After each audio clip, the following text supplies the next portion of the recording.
In the United Kingdom, our commercial law regulates the selling and buying of goods and services when doing business within the UK. Commercial law could be defined very broadly to encompass all aspects of commercial life, and so include the sales of goods, law of contract, property, trust, taxation, insurance, etc. Commercial law cuts across numerous discrete areas of law. The Sales of Goods Act 1979 is the primary statute applied to the sales of goods. Historically, the Sales of Goods Act distinguished between consumer and non-consumer sales. Certain provisions related to the SDA, which applied only to consumer sales, and other provisions were applicable to business, that is B2B contracts. In providing greater protections for the consumer, the Sales of Goods Act 1979, as amended in other legislation such as the ACTA and Fair Contract Terms Act, became part of a shift from the general principle of caveat emptor, buyer beware, according to which it was for the buyer to ensure that the sales of goods did not suffer from any defect to the principle of caveat emptor, that is, seller beware. At the same time, in the area of commercial sales, the law has given some support to the seller. For example, Section 15, subsection A, and Section 30, subsection 2A and 2B meant that the non-consumer buyer could no longer reject defective goods, offer delivery of an incorrect quantity of goods where the breach is so slight as to make rejection unreasonable. In spite of the development of distinctions between the law applying to commercial business-to-business sales and applying to consumer sales, business to the private buyer sales, the rules remain mixed together in the same legislation, the SDA and related statutes such as the ACTA.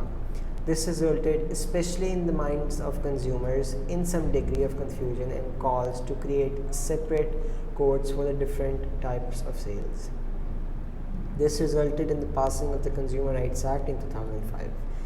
The primary purpose of which was to create two separate statutory regimes. One concerned with the business-to-business contracts is governed by the SDA. The second, concerned with the trade-to-consumer contracts, is governed by the CRA 2015. A major effect of the CRA is to remove contracts for the sale of goods to a consumer from the ambits of the SDA. The CRA is much wider in scope than the SDA. It is intended to be one single code which applies to a common set of rules to all consumer contracts involving the sale or supply of goods, services, and digital content. The SDA is limited in its scope to contracts for the sale of goods alone.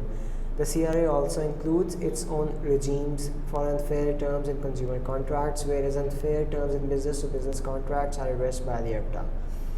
The CRA also includes a wider range of remedies for consumer buyer of goods than are available to buyers under the SDA. In Young and Martin, Atkin LJ stated that the SDA is common law that is summarized and given a statutory footing. Notwithstanding that some protections remain in place for the consumer buyer under the ACTA, with passing into the law of the CRA, the SDA can now be regarded as perhaps a more complete code in respect of B2B sales.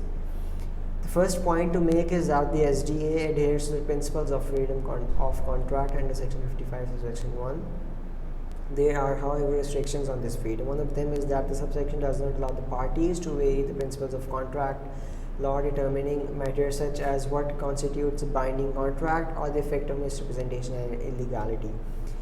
The general approach taken by the courts is to look at the substance of the transaction and not its form. In other words, it's a sale, even though the parties may refer to it as something else, as was the case in PST Energy. A contract may be regarded as a sale, but in essence may be something else. It could be a gift, a barter, a contract of bailment, etc. Being commercial law students, you also need to know the difference between a sale and an agreement to sell, and need to engrave in mind the difference between the two.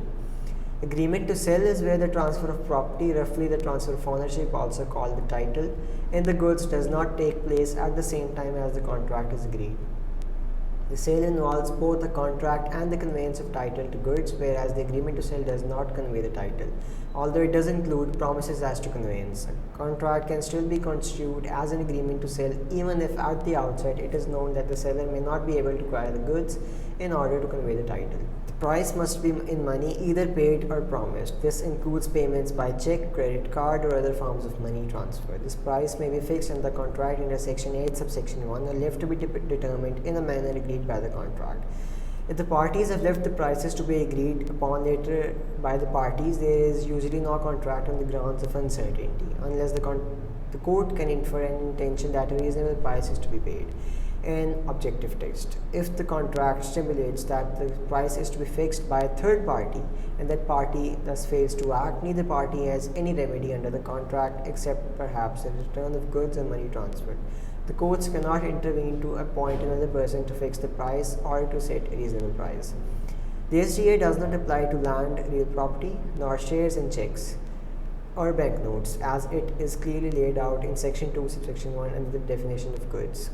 Computer software has caused some difficulties and may not be covered by the SDA. Glidewell LJ took the view that the SDA does apply where the software is carried on a disk and both are sold to the consumer. There is no decision on whether energy is within the SDA, and logic would suggest that it is not, since it cannot be possessed in the same way as physical objects like cars or mobile phones. It can only be stored by changing the physical or chemical state of other property, such as battery. It is likely, however, that similar terms will be applied into a contract for the supply of energy as applied under the SDA. The SDA does cover crops that are attached to the land, although these are also land within the meaning of the Law of Property Act 1925. Whether goods have been fixed to and so become part of the land often depends partly on how easily can they be detached and partly on what was the intention of the parties in attaching the goods to the land. So the bricks are goods that become land when formed into a wall. A building is land but can become goods by demolition or detachment from the land. Therefore, if the owner of the land agrees to demolish a building and sell the materials, there is a contract for the sale of goods. In the next video, we take a look at the categorization of goods, some rules and sections. We will also touch a bit on perishing of goods and most importantly the Nemo Dat rule and its exceptions. Thank you for watching.